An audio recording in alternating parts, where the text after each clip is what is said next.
Hello everyone, my name is Isaiah Lester and this is my Explorers Club presentation slash project on the United Arab Emirates. Now before I start, I would just like to give my reasoning for why I chose this country. I do believe the United Arab Emirates is very rich in culture, well structured, and overall I just don't believe it gets the love slash attention it deserves, although it is very high tech and very well constructed due to the image that the Middle East has on the eyes of others, and it just doesn't get that love. So I'm very interested and invested in showing you guys this experience in the United Arab Emirates. Now, first, important figures to know. Before I start this off, I'd just like to apologize for not pronouncing their names right. I did not quite get their names down already, so just apology for that. First, we have Sheikh Zayed bin Sultan. He's important for the progression of UAE society. He brought the seven Emirates together and also known for being a founding father. So there's seven Emirates and he brought them together or helped develop or get them to get together. Second, we have Mohammed bin Rashid. He was the overseer slash developer of the city Palm Islands. It's like a city that kind of like sits on water. You'll see that later in the presentation. And he's influential in Dubai's development and the current prime minister. So he's very well invested in this country as well. You'll still see him in today's affairs or discussions. Lastly, we have H.H. Sheikh Khalif bin Zayed. He is also the military leader or one of the military leaders of the United Arab Emirates.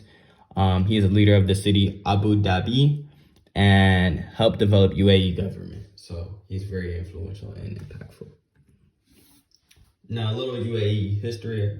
In 1983, women's roles in society were reevaluated and altered. Leader Sheikh Zayed stated that although Islamic culture insists women raise children, that their role should not just be confined to that. This was a big step towards women progression and their role in society. Like Islamic culture at the time did not have women doing much more than just taking care of children. So this was a very big step. Secondly, we have December 2nd in the United Arab Emirates is an important day due to the fact it marks their independence from their country as a country from British control. So before they became a big country as they are today, they were kind of split up and in control by British leadership. And December 2nd marks the day they all came together and they finally broke away from British leadership. In 1998, UAE made amends with Iraq and intense war in 1991. So in 1991, they were involved in a highly intense war, and that marks the end of it. So very big for their country. In the United Arab Emirates, where will I be going? We have Al Ain, Abu Dhabi, and Palm Islands. For souvenirs, we want to keep it as less taking away from the host place as possible and not too many items very personal to the country of the United Arab Emirates. So we're gonna get a shirt representing UAE culture, Arabic perfume. They're very much known for their perfume, and their coffee as well is very high quality. So maybe I can hopefully taste that. So when we go out to United Arab Emirates, I want this trip to be very much invested in United Arab Emirates culture, not just for the image or portrayal for Instagram, So we're going to start off with the National Day Festival, which is celebrated December 2nd, the day of their independence. We have the Abu Dhabi Festival, which is a big festival embracing United Arab Emirates culture, lots of music, just a great time. I read up on it. It's very, very, very good experience to be in. And lastly, we have the Dubai Museum. It has a lot of artifacts, history, and things teaching me about United Arab Emirates culture and how they came about. And that's what we want. We want an authentic, real personal experience. And hopefully going to these events or museum will help give me more experience and more of a feel for the culture. So on the trip, we have to budget.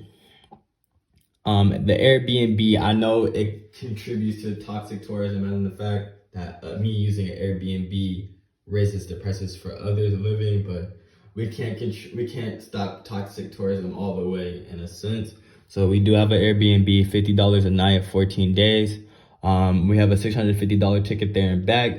$600 for food and water, $600 for travel, and $200 for other needs. So just in case like I don't have enough for one area, I'll put the $200 for that.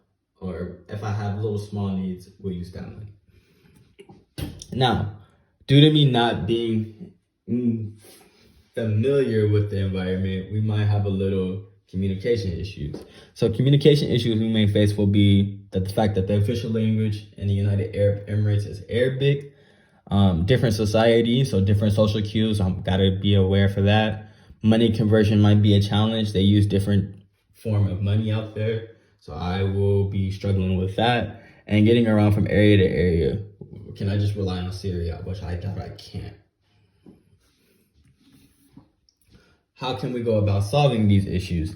Communication problems I faced in my host country consist of communicating verbally and social norms. English is not the first language in the UAE, and there will be a language barrier. To combat this issue, I will have language tools. So maybe I have a dictionary for me. Also, social norms and behaviors will be very new for me. So paying attention, being aware of my environment, understanding that I am not at home and that this is a different environment. The way they may go about things, such as like me opening a door, might be very different, and I have to adapt to my environment. Now, is this trip socially responsible tourism? My trip is socially responsible tourism because first, we're going to behave in a responsible manner. I'm entering a foreign land, and to act unmannerly in that land or hostess environment is unfair to them and unfair to me. It's creating a toxic environment if I don't go over there and behave as I would in my own space. Secondly, investing in UAE culture. I feel most trips nowadays are very exaggerated and for the image of Instagram or how they look cool at this place, instead of actually going for a personal learning experience or something to think about or grow or reflect from. So I want this trip to be personal and involved with UAE culture. So we're going to be invested in a lot of things revolving around UAE culture. Secondly, we have not being a part of Insta tourism, not fitting into the typical, let me post this picture here and look good for my gram and for the likes, actually giving an authentic experience and truly coming back with something knowledgeable, something meaningful. Lastly, not visiting popular places at popular hours, feeding into the mass tourism. A lot of people want to go to, let's say, Dubai at 2. We can't just go to Dubai at 2. That feeds into toxic tourism. So this is why my trip will not be toxic. We'll be avoiding things like that. Thank you.